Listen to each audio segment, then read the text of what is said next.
ಸ್ವಾತಂತ್ರ್ಯಕ್ಕಿಂತ ಮುಂಚಿತವಾಗಿ ನಮ್ಮಲ್ಲಿದ್ದಂತೆ ಈಗ ರಿಯಾರ್ಗನೈಸೇಷನ್ ಬಂದಮೇಲೆ ಬಂದಿರತಕ್ಕಂಥ ಜಿಲ್ಲೆಗಳಿದ್ದಾವಲ್ಲ, ಬಿಜಾಪುರ, ಧಾರವಾಡ, ಉತ್ತರ ಕನ್ನಡ ಜಿಲ್ಲೆ, ಬೆಳಗಾವಿ, ಈ ಜಿಲ್ಲೆಗಳು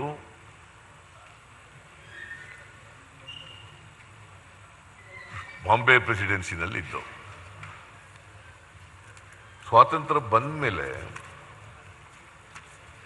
ಬಾಂಬೆ ಸ್ಟೇಟ್ ಆಯಿತು, ಆಮೇಲೆ ಮೈಸೂರು ರಾಜ್ಯ ಆಯಿತು.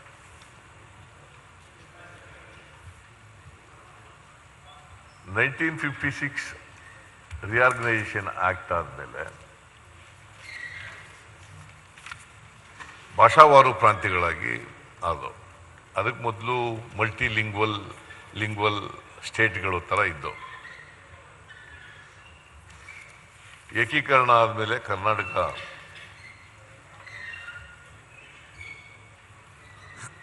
ಅವು 4 ಜಿಲ್ಲೆಗಳು ನೀವು ಬರಲಿ ಅಂತ ಬೆಳಿಗ್ಗೆ ಮಾತಾಡಲಿಲ್ಲ, ಮುಖ್ಯಮಂತ್ರಿಗಳು ಇರಬೇಕು ಅಂತ ನಮ್ಮ ಎಚ್ ಕೆ ಪಾಟೀಲರು ಹಿರಿಯ ಸದಸ್ಯರು ಸಲಹೆ ಮಾಡಿದ್ರು. ನಾನು ಕೂಡ ಅದನ್ನು ಒಪ್ಕೊಂಡೆ. ಹಾಗಾಗಿ ಮುಖ್ಯಮಂತ್ರಿಗಳಿದ್ದರೆ ಈ ಚರ್ಚೆಗೆ ಸ್ವಲ್ಪ ಗಾಂಭೀರ್ಯತೆ ಬರ್ತದೆ ಅನ್ನೋ ಕಾರಣಕ್ಕೋಸ್ಕರವಾಗಿ. ಅಲ್ಲ, ಅವರು ಇದ್ದಾರೆ, is also good friend of main, but ಮುಖ್ಯಮಂತ್ರಿ ಅನ್ನೋದು ಇದೆಯಲ್ಲ, is number 1 among the equals ಅಲ್ಲ. ನನ್ನ ಮೇಲೆ ಬಹಳ ಪ್ರೀತಿ ಅವ್ರಿಗೆ, ಅದಕ್ಕಾಗಿ. ಓಕೆ, ಮಾನ್ಯ ಅಧ್ಯಕ್ಷರೇ,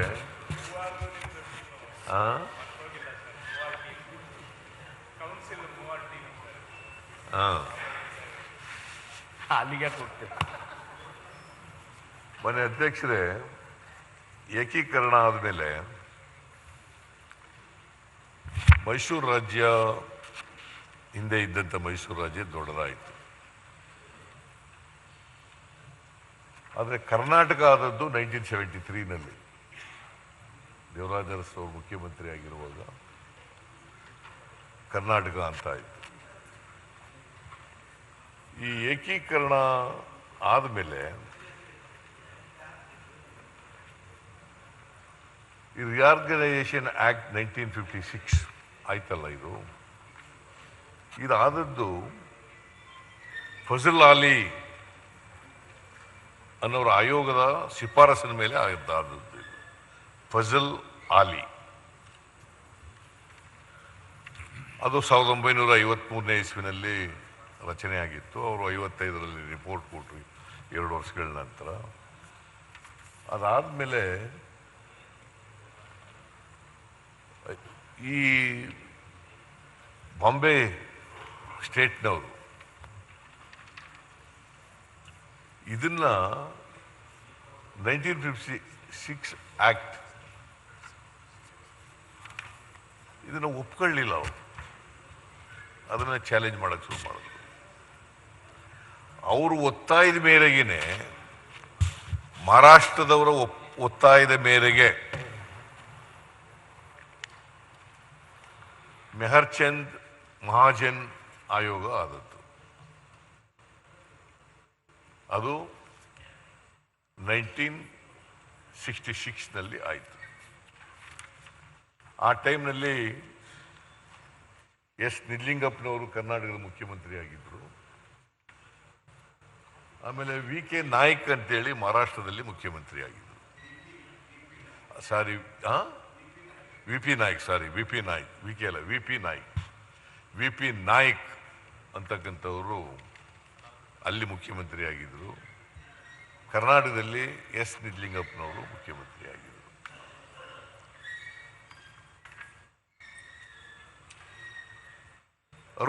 ರಲ್ಲಿ ಮಹಾಜನ್ ಆಯೋಗ ಮಹಾರಾಷ್ಟ್ರದವರ ಒತ್ತಾಯದ ಮೇರೆಗೆ ರಚನೆಯಾಗಿ ಅವರು 67 ಆಗಸ್ಟ್ನಲ್ಲಿ ರಿಪೋರ್ಟ್ ಕೊಡ್ತಾರೆ.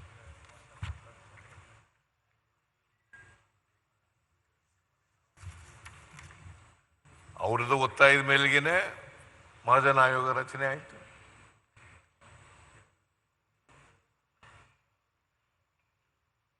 ಆಮೇಲೆ ಆ ರಿಪೋರ್ಟ್ ಕೊಟ್ಟ ಮೇಲೆ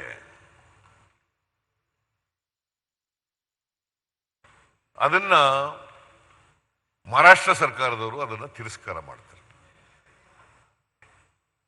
ನಾವು ವೆಲ್ಕಮ್ ಮಾಡ್ತೀವಿ. ದೋ we are not fully happy. ಆಮೇಲೆ ವೆಲ್ಕಮ್ ಮಾಡಿದ್ದೀವಿ. ಆಮೇಲೆ ವೆಲ್ಕಮ್ ಮಾಡಿದ್ವು ನಾವು. ಸ್ಟೇಟಸ್ಗೂ ಮೇಂಟೈನ್ ಆಗಬೇಕು ಅಂತ ಹೇಳಿ ಆಮೇಲೆ ವೆಲ್ಕಮ್ ಮಾಡಿದ್ದೀವಿ.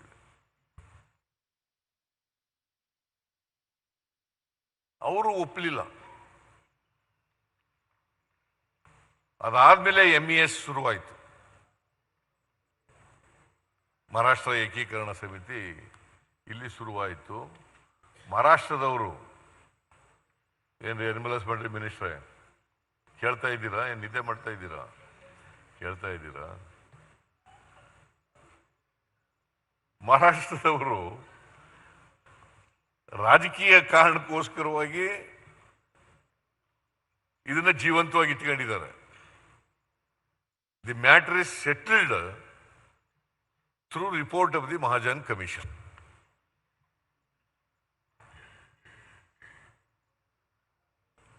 ಮುಗಿದೋಗಿದೆ ಈಗ. ಅದು ಡಿಸ್ಪ್ಯೂಟೇ ಇಲ್ಲ. ಸುಮ್ಮನೆ ವಿವಾದ ಅಂತ ಹೇಳೋದು ಸರಿ ಇಲ್ಲ. ಅದು there is no dispute at all after the Mahajan commission report.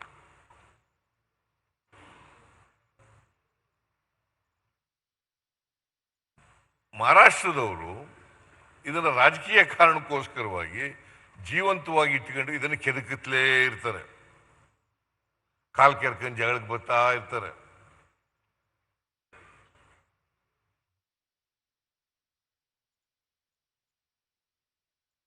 ಅವರು ಇದ್ರ ಮೇಲೆ MES ಆದ್ಮೇಲೆ ಆಕ್ಚುಲಿ 1881 ಸೆನ್ಸಸ್ ಪ್ರಕಾರ 1881 ಸೆನ್ಸಸ್ ಪ್ರಕಾರ ಈ ಬೆಳಗಾವಿ ಇದೆಯಲ್ಲ ಅಲ್ಲಿ 64.39 ಕನ್ನಡ ಮಾತನಾಡ್ತಕ್ಕಂಥ ಜನ ಇದ್ದಾರೆ.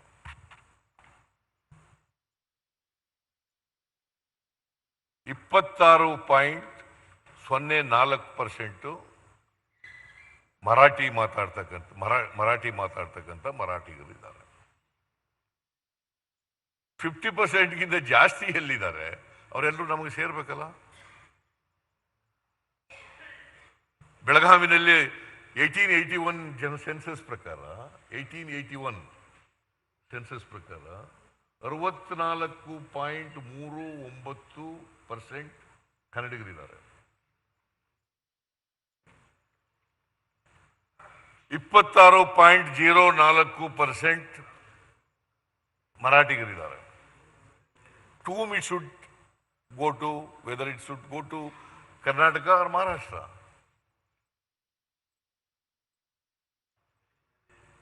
ಬೆಳಗಾವಿ ಅದಕ್ಕೋಸ್ಕರನೇ ಮಹಾಜನ ಆಯೋಗದವರು ಬೆಳಗಾವಿ ಸಂಪೂರ್ಣವಾಗಿ ಕರ್ನಾಟಕಕ್ಕೆ ಸೇರಬೇಕು ಅಂತ ಹೇಳಿರೋದು ಶಿಫಾರಸ್ಸಿನಲ್ಲಿ. ಇಷ್ಟೆಲ್ಲ ಆದಮೇಲೂ ಕೂಡ ಕಾಲ್ ಕೆರ್ಕಂಡ್ ಜಗಳಕ್ಕೆ ಬತ್ತಲೇ ಇದ್ದಾರೆ. ಇವತ್ತಿನಿಂದಲ್ಲ. ಯಾಕಂದ್ರೆ ಇದು ಈ ಮಹಾಜನ ಆಯೋಗದ ವರದಿ ಇದೆಯಲ್ಲ, ಪಾರ್ಲಿಮೆಂಟ್ನಲ್ಲೂ ಕೂಡ ಪ್ಲೇಸ್ ಆಯಿತು 1970ನಲ್ಲಿ ಪಾರ್ಲಿಮೆಂಟ್ನಲ್ಲಿ ಕೂಡ ಪ್ಲೇಸ್ ಆಯಿತು. But discussion was not taken place. That is why ಈ ನಮಗೆ ಅವರಿಗೆ ಈ ಡಿಸ್ಪ್ಯೂಟ್ ಅಲ್ಲ ಇದು. ಈ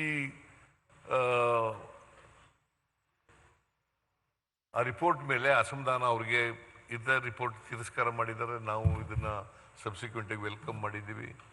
ಇಷ್ಟೆಲ್ಲ ಆದರೂ ಕೂಡ ಅವರು ಜಗಳ ತೆಗಿತಲೇ ಇದ್ದಾರೆ. ಆಮೇಲೆ 2004ರಲ್ಲಿ ಕೋರ್ಟ್ಗೆ ಹೋದ್ದು, ಸುಪ್ರೀಂ ಕೋರ್ಟ್ಗೆ ಅವರು ಚಾಲೆಂಜ್ ಮಾಡಿ 1956 ಆಕ್ಟ್ ರಿಆರ್ಗನೈಸೇಷನ್ ಆಕ್ಟನ್ನು ಚಾಲೆಂಜ್ ಮಾಡಿ ಸುಪ್ರೀಂ ಕೋರ್ಟ್ಗೆ ಹೋದರು. Under article 131A of the Indian Constitution. Now Article 3 of the Indian Constitution, the petition filed by the writ petition filed by the Maharashtra government is not maintainable ಅಂತ ನಮ್ಮದು stand ತಗೊಂಡಿದ್ದೀವಿ ಅಲ್ವಾ H K Patil. ಯಾಕಂದ್ರೆ ಇವರು ಗಡಿ ಇದ್ರ ಬಗ್ಗೆ ಅದು ಮಂತ್ರಿ ಮಾಡಿದ್ದೆ, ಜವಾಬ್ದಾರಿ ಇವರಿಗೆ ಕೊಟ್ಟಿತ್ತು.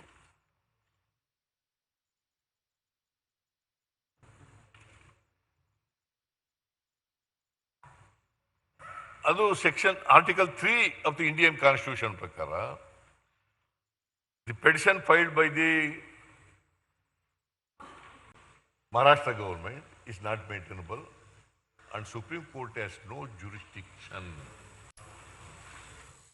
Supreme Court has no jurisdiction. That is the stand taken by our government. Supreme Court has no jurisdiction. Only Parliament has got the powers, not the court, Supreme Court.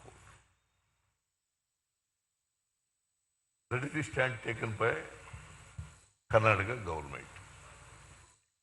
According to the Article 3 of the Indian Constitution.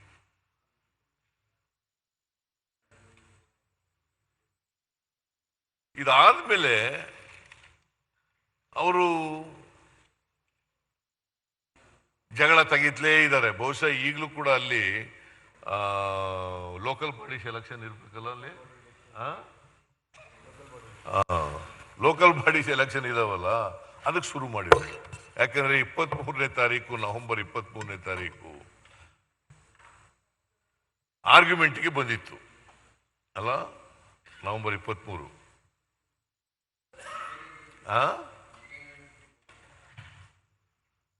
ಏನು November 23ರಂದು ಇದುವರೆಗೂ ಅದರ ಮೇಂಟೈನಬಿಲಿಟಿನೇ under question. ಹೌದೌದು, that is the. ಅದಕ್ಕಾಗಿ ಅವತ್ತು ಮೇಂಟೈನಬಿಲಿಟಿ ಬಗ್ಗೆನೇ ಅವತ್ತು ಅದು hearing ಬಂದಿತ್ತು. ಇನ್ನು ಆರ್ಗ್ಯುಮೆಂಟ್ ಆಗಿಲ್ಲ. ಇನ್ನು ಮೇಲೆ ಮೇಂಟೈನಬಿಲಿಟಿ ಬಗ್ಗೆ ಆರ್ಗ್ಯುಮೆಂಟ್ ಆಗಿ ಅದರ ಮೇಲೆ ತೀರ್ಪು ಬಂದ ಮೇಲೆ ಮತ್ತೆ ಮುಂದೆ ಮೇನ್ ಕೇಸಿಗೆ ಬರ್ತದೆ. ಅದೇ ನಮ್ಮ ಕಾಲದಲ್ಲಿ ಇತ್ತು. ಅದೇ ದಟ್ಸ್ ಹೌ ನಮ್ಮ ದೀಪಕ್ ಮಿಶ್ರಾ ಅವರ ಚೀಫ್ ಜಸ್ಟಿಸ್ ಆಮೇಲೆ ಆದರೂ ಜಸ್ಟಿಸ್ ಇದ್ದಾಗ ಹೀ ಪೋಸ್ ದಿಸ್ ಕ್ವಶನ್. ಮೊದಲು ತೊಗೊಳ್ಬೇಕೋ ಬೇಡೋ, ಮೇಂಟೈನಬಿಲಿಟಿ ಇದೆ ಇಲ್ಲದನ್ನೇ ಫಸ್ಟ್ ತೀರ್ಮಾನ ಆಗಲಿ, ಆಮೇಲೆ ಇದು ಮಾಡಬೇಕು ಅಂತ ಅವ್ರು ಹೇಳಿದ ಮೇಲೆ ದಟ್ ಇಸ್ ಬಿನ್ ಪ್ರೊಲಾಂಗ್. 2004ರಿಂದ ಇಲ್ಲಿವರೆಗೂ ಕೂಡ ಮೇಂಟೈನಬಿಲಿಟಿ ಕ್ವಶನ್ ಬಗ್ಗೆನೇ ನಡೀತಾ ಇರುವಂಥದ್ದು. ಈಗಲೂ ಕೂಡ ಅದೇ ಸ್ಟ್ಯಾಂಡಲ್ಲಿದೆ. ಅದಕ್ಕಿಂತ ಏನು ಮತ್ತೆ ಮುಂದೆ ಹೋಗಿಲ್ಲ. ನಾನು agree with the chief minister. ನಾನು ಅದನ್ನೇ ಹೇಳ್ತಾ ಇದ್ದೆ, ಮೇಂಟೈನಬಿಲಿಟಿ ಬಗ್ಗೆನೇ ಮೊದಲು ತೀರ್ಮಾನ ಆಗಬೇಕು. Whether the supreme court has got the jurisdiction or not, whether the petition filed by the Maharashtra government is maintainable or not.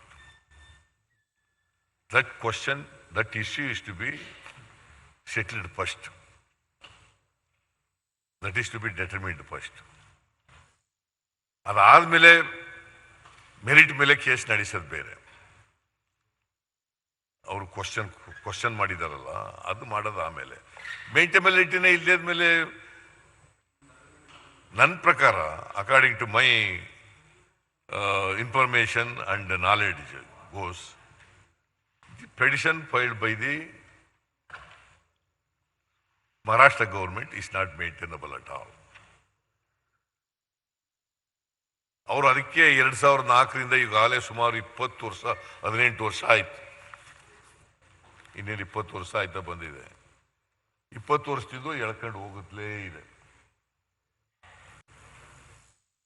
ಅದರ ತೀಟೆ ಮಾಡುತ್ತಲೇ ಇದ್ದಾರೆ. 23ನೇ ತಾರೀಕು ಹಿಯರಿಂಗ್ ಬರ್ತದೆ ಅಂತ ಗೊತ್ತಾದಾಗ ಅಲ್ಲಿ ಮಹಾರಾಷ್ಟ್ರ ಚೀಫ್ ಮಿನಿಸ್ಟರು ಏಕನಾಥ್ ಶಿಂದೆ ಮತ್ತೆ ಫಡ್ನವೀಸ್ ಡೆಪ್ಟಿ ಚೀಫ್ ಮಿನಿಸ್ಟರು ಇವರು ಸ್ಟೇಟ್ಮೆಂಟ್ ಕೊಡಕ್ಕೆ ಶುರು ಮಾಡೋದು. ಫಡ್ನವೀಸ್ ಹೇಳಿದ್ರು, ಯಾವುದೇ ಒಂದು ಹಳ್ಳಿನೂ ಕೂಡ ನಾವು ಕರ್ನಾಟಕಕ್ಕೆ ಕೊಡಲ್ಲ, ಬಿಟ್ಟು ಕೊಡಕ್ಕೆ ತಯಾರಾಗಿಲ್ಲ ನಾವು ಅಂತ.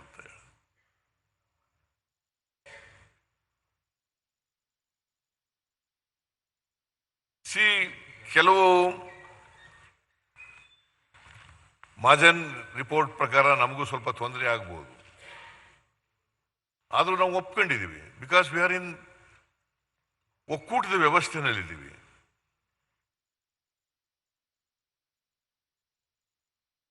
ಸಿ ಈಗ ಅನೇಕ ಹೊರದೇಶಗಳಲ್ಲೂ ಕೂಡ, ಈಗ ಯುರೋಪ್ ದೇಶ ಭಾಷಾವಾರು ಆಧಾರದ ಮೇಲೆನೆ ಬೇರೆ ಬೇರೆ ದೇಶಗಳೆಲ್ಲ ಆದದ್ದು. ಅಲ್ಲಿ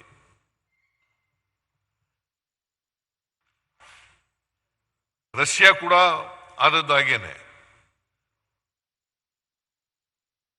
ಹಾಗೇನೆ ಅಮೆರಿಕದಲ್ಲಿ ಮಾತ್ರ ಬೇರೆ ಬೇರೆ ಭಾಷೆಗಳಿದ್ರೂ ಕೂಡ ಅಲ್ಲಿ ಒಕ್ಕೂಟದ ವ್ಯವಸ್ಥೆ ಸಂಪೂರ್ಣವಾಗಿ ಒಪ್ಕೊಂಡಿರೋದ್ರಿಂದ ಅಲ್ಲಿ ಒಕ್ಕೂಟದ ರಾಜ್ಯಗಳಿಗೆ ಎಕ್ಸೆಪ್ಟ್ ಕೇಂದ್ರ, ಸೆಂಟ್ರಲ್ ಗೌರ್ಮೆಂಟ್, ಡಿಫೆನ್ಸು, ಕರೆನ್ಸಿ ಮತ್ತೆ ವಿದೇಶಾಂಗ, ಇವು ಮೂರು ಬಿಟ್ರೆ ಉಳಿದವೆಲ್ಲ, ಈವನ್ ತೆರಿಗೆ ವಸೂಲು ಮಾಡೋದು ಕೂಡ ರಾಜ್ಯ ಸರ್ಕಾರಗಳಿಗಿದೆ ಅಲ್ಲಿ ಅಮೆರಿಕದಲ್ಲಿ. ಸೊ ಅಮೆರಿಕ ಒಂದು ರಾಷ್ಟ್ರ ಬಿಟ್ರೆ ಬೇರೆ ರಾಷ್ಟ್ರಗಳಲ್ಲಿ ಅನೇಕ ರಾಷ್ಟ್ರಗಳು, ಯುರೋಪ್ ರಾಷ್ಟ್ರ ಇರ್ಬೋದು, ರಷ್ಯಾ ಇರ್ಬೋದು, ಅವೆಲ್ಲವೂ ಕೂಡ ಭಾಷೆಗಳ ಆಧಾರದ ಮೇಲೆ ವಿಂಗಡಣೆ ಆಗಿರ್ತಕ್ಕಂಥದ್ದು, ಬೇರೆ ಬೇರೆ ದೇಶಗಳೆಲ್ಲ ಆಗಿರ್ತಕ್ಕಂಥದ್ದು. ಇಲ್ಲೂ ಕೂಡ ಕರ್ನಾಟಕದಲ್ಲಿ ಭಾಷಾವಾರು ವಿಂಗಡಣೆ ಆದಮೇಲೆ 1956ನೇ ಇಸ್ವಿನಲ್ಲಿ ನಾವೆಲ್ಲ ಒಪ್ಕೊಂಡಿದ್ದೀವಿ. ಆದರೆ ಮಹಾರಾಷ್ಟ್ರದವ್ರು ಮಾತ್ರ ಬಿಡ್ತಾ ಇಲ್ಲ, ತೀಟೆ ಮಾಡೋದು ಮಾತ್ರ ಬಿಡ್ತಾ ಇಲ್ಲ, ಪುಂಡಾಟಿಕೆ ಮಾಡೋದು ಮಾತ್ರ ಬಿಡ್ತಾ ಇಲ್ಲ. ಅನಗತ್ಯವಾಗಿ ಚುನಾವಣೆ ಬಂದಾಗ ಸ್ಟೇಟ್ಮೆಂಟ್ಗಳು ಕೊಟ್ಬಿಡೋದು. ಆಮೇಲೆ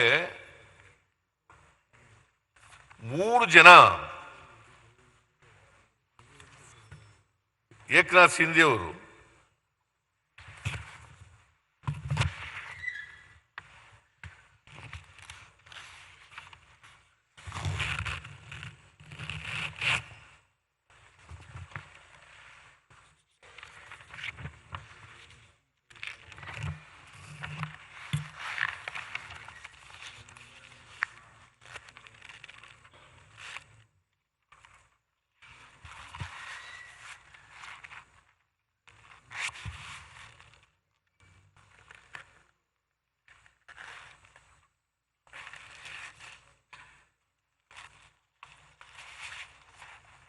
ಅವ್ರು ಏನ್ ಮಾಡೋದು, MESನವ್ರು ಇದಾರಲ್ಲ, ಇಲ್ಲಿ 2006ರಲ್ಲಿ ಅಸೆಂಬ್ಲಿ ಪ್ರಾರಂಭ ಆದದ್ದು. ಉತ್ತರ ಕರ್ನಾಟಕ ಬೆಳಗಾಂನಲ್ಲಿ ಅಸೆಂಬ್ಲಿ ವಿಂಟರ್ ಸೆಷನ್ ಪ್ರಾರಂಭ ಆದದ್ದು 2006. ಆಗಿನ ಸಮ್ಮಿಶ್ರ ಸರ್ಕಾರ JDS ಮತ್ತು BJP ಇದ್ದಾಗ ಪ್ರಾರಂಭ ಆಯಿತು. ಅವತ್ತಿನಿಂದ ಇವರು ಎಂಥದ್ದು ಬೆಳಗಾವಿ ಎಂಥದ್ದು ಕನ್ವೆನ್ಷನ್ ಮಾಡೋದು, ಮಹಾಮೇಳ ಕನ್ವೆನ್ಷನ್ ಮಾಡೋದು. ಜೊತೆಗೆ ನವೆಂಬರ್ 1, 1956 ರಾಜ್ಯೋತ್ಸವ ದಿನ ಇದೆಯಲ್ಲ, ನಾವು ರಾಜ್ಯೋತ್ಸವ ಮಾಡ್ತೀವಲ್ಲ, ಆ ದಿನ ಬ್ಲ್ಯಾಕ್ ಡೇ ಅಂತ ಮಾಡೋದು. There was no need at all black day ಅಂತ ಮಾಡೋದು. ಇಲ್ಲಿ ಅಸೆಂಬ್ಲಿ ಪ್ರಾರಂಭ ಆಯ್ತಿದ್ದಾಗಲೇ ಒಂದು ಮಹಾಮೇಳ ಅಂತ ಮಾಡೋದು. ಇದು ಎರಡೂ ರಾಜ್ಯಗಳ ಮಧ್ಯದಲ್ಲಿ ಟೆನ್ಷನ್ ಕ್ರಿಯೇಟ್ ಮಾಡ್ತಕ್ಕಂಥದ್ದನ್ನು ಮಾಡೋದು. 1986ನೇ ಇಸ್ವಿನಲ್ಲಿ ರಾಮಕೃಷ್ಣ ಹೆಗಡೆ ಅವರು ಮುಖ್ಯಮಂತ್ರಿ ಆಗಿರುವಾಗ ಸರ್ಕಾರಿ ಸೇವೆಗೆ ಯಾರೇ ಸೇರಿದ್ರು ಕೂಡ ಕನ್ನಡ ಕಡ್ಡಾಯವಾಗಿ ಪಾಸ್ ಮಾಡಲೇಬೇಕು ಅಂತ ಮಾಡಿದ್ರು 1986ನಲ್ಲಿ. ಅದಕ್ಕೆ ಮೊದಲು ಲಿಂಗ್ವಿಸ್ಟಿಕ್ ಮೈನಾರಿಟಿಗೆ ಕನ್ಸೆಷನ್ ಇತ್ತು. 1986ನೇ ಇಸ್ವಿನಲ್ಲಿ ರಾಮಕೃಷ್ಣ ಹೆಗಡೆ ಅವರು ಕನ್ನಡ ಕಡ್ಡಾಯ, ಯಾರೇ ಸರ್ಕಾರಿ ಸೇವೆಗೆ ಸೇರಬೇಕಾದ್ರೂ ಕೂಡ ಕನ್ನಡ ಕಡ್ಡಾಯವಾಗಿ ಗೊತ್ತಿರಬೇಕು, ಕಲ್ತಿರಬೇಕು.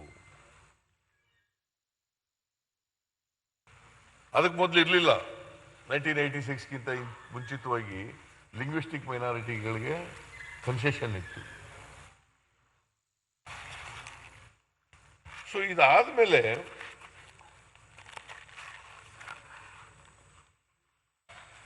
ಮಹಾರಾಷ್ಟ್ರದವರು ಕನ್ನಡ ಫ್ಲಾಗ್ ಸುಟ್ಟಾಕೋದು, ಬಸ್ಸಿಗೆ ಕಲ್ಲೊಡೆಯೋದು, ಬಸ್ಗಳಿಗೆ ಬಣ್ಣ ಬಳಿಯೋದು, ಮಸಿ ಬಳಿಯೋದು, ಇವೆಲ್ಲನೂ ಮಾಡಕ್ ಶುರು ಮಾಡಿದ್ರು. ನಮ್ಮಲ್ಲಿ ಅವ್ರು ಮಾಡುವಾಗ ಕನ್ನಡ ಸಂಘಟನೆಗಳು ಸುಮ್ಮನೆ ಇರ್ತವ? ಕರ್ನಾಟಕದಲ್ಲಿರ್ತಕ್ಕಂಥ ಕನ್ನಡ ಸಂಘಟನೆಗಳು ಕೂಡ ಮಾಡ್ತವೆ. ಈ ಥರದ ಟೆನ್ಷನ್ ಅನ್ನ ಕ್ರಿಯೇಟ್ ಮಾಡಿಬಿಟ್ಬಿಡೋದು. ಇದರಿಂದ ರಾಜಕೀಯ ಲಾಭಕ್ಕೋಸ್ಕರವಾಗಿ ಮಾಡ್ತಕ್ಕಂಥ ಒಂದು ಕುಟಿಲ ಪ್ರಯತ್ನ.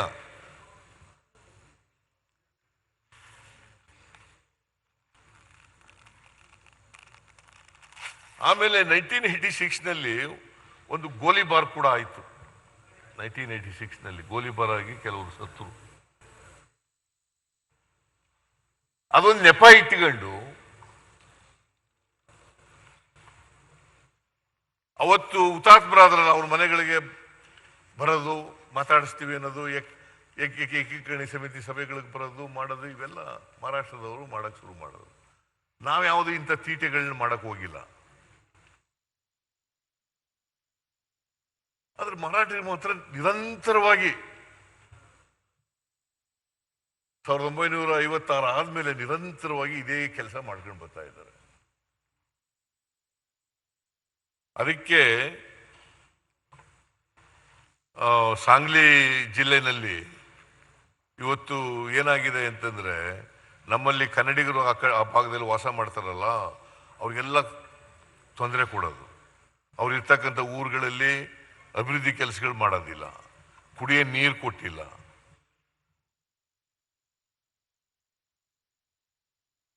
ಅಕ್ಕಲ್ಕೋಟೆ ಅಂತ ಒಂದಿದೆ, ಅಲ್ಲಿ 40 ಹಳ್ಳಿಗಳು, ಸಾಂಗ್ಲಿ ಡಿಸ್ಟ್ರಿಕ್ಟ್ ನಲ್ಲಿ 40 ಹಳ್ಳಿಗಳು ರೆಸಲ್ಯೂಷನ್ ಪಾಸ್ ಮಾಡಿದ್ದಾವೆ. 40 ಹಳ್ಳಿಗಳು, ಜತ್ ತಾಲೂಕು 40 ಹಳ್ಳಿಗಳು ನಾವು ಮಹಾರಾಷ್ಟ್ರದಲ್ಲಿರಲ್ಲ, ಕರ್ನಾಟಕ ಬಂದ್ಬಿಡ್ತೀವಿ ಅಂತ ರೆಸಲ್ಯೂಷನ್ ಮಾಡಿದ್ದಾರೆ. ಅವ್ರಿಗೆ ದೇಶದ್ರೋಹದ ಕೇಸ್ ಹಾಕ್ತೀವಿ ಅಂತ ಎದುರಿಸೋದು. ದೇಶದ್ರೋಹದ ಕೇಸ್ ಹಾಕ್ತೀವಿ ಅಂತ ಎದುರಿಸೋದು. ಇವತ್ತು ಅವರು ಪೆಟಿಷನ್ ಹಾಕಿರ್ತಕ್ಕಂಥದ್ದು, ರಿಟ್ ಪಿಟಿಷನ್ ಇನ್ನೂ ಇತ್ಯರ್ಥ ಆಗಿಲ್ಲ. ನೀವೇ ಹೇಳ್ದಾಗೆ ಮೇಂಟೈನಬಿಲಿಟಿ ಮೇಲೆ ಆರ್ಗ್ಯುಮೆಂಟ್ ಆಗಬೇಕು, ಅದು ಪೂರ್ಣ ಆಗಿಲ್ಲ, ಆರ್ಗ್ಯುಮೆಂಟ್ ಆಗಿಲ್ಲ. ಆಮೇಲೆ ಮೆರಿಟ್ ಮೇಲೆ ಕೇಸ್ ನಡೆಯೋದು ಬೇರೆ. ಅದಕ್ಕೆ ನಾನು ಒಂದು ಸ್ಟೇಟ್ಮೆಂಟ್ ಕೊಟ್ಟೆ, ಒಳ್ಳೆ ಲಾಯರ್ ಇಟ್ಟು, ನೀವೇನು ಹೇಳಿದ್ರಿ ರೋಟಿಗೆ ಅವ್ರನ್ನ ಇಟ್ಟಿದ್ದೀವಿ, ಒಳ್ಳೆ ಲಾಯರ್ ಇಟ್ಟಿದ್ದೀವಿ ಅಂತ ಹೇಳಿದ್ದೀರಿ. ಯಾಕಂದರೆ ನಾವು ಒಳ್ಳೆ ಲಾಯರ್ ಇಟ್ಟು ಈಗ ಮಾಡಬೇಕು. But in the meanwhile ನಾನು ಮುಖ್ಯಮಂತ್ರಿಗಳಿಗೆ ಕೇಳೋದು, ನೀವು ಹೋಗ್ಬಾರ್ದಾಗಿತ್ತು ಅವರು ಸಭೆಗೆ.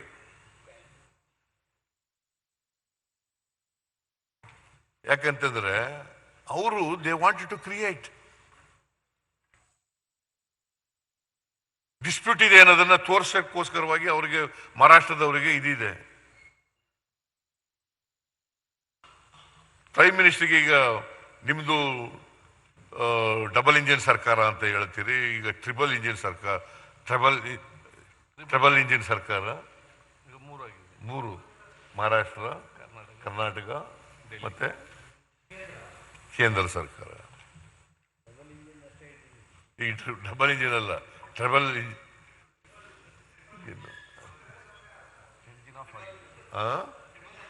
ಓಕೆ, ನೀವು ಹೇಳ್ದದ್ನೇ ಹೇಳೋಣ.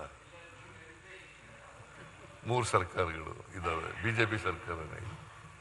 ಮತ್ತೆ ಅವ್ರದ್ದು ಜವಾಬ್ದಾರಿ ಅಲ್ವಾ ಈ ಥರ ಟೆನ್ಷನ್ ಬಂದರೆ 2 ರಾಜ್ಯಗಳಲ್ಲಿ ಅದು ನಿವಾರಣೆ ಮಾಡಬೇಕಾಗಿರೋದು. ಅದರಲ್ಲೂ ಒಂದೇ ಪಕ್ಷದ ಸರ್ಕಾರ ಇರುವಾಗ ನಿವಾರಣೆ ಮಾಡಬೇಕಲ್ಲ.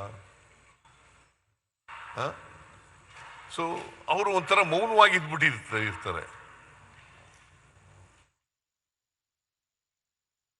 ಇರಬಾರ್ದು.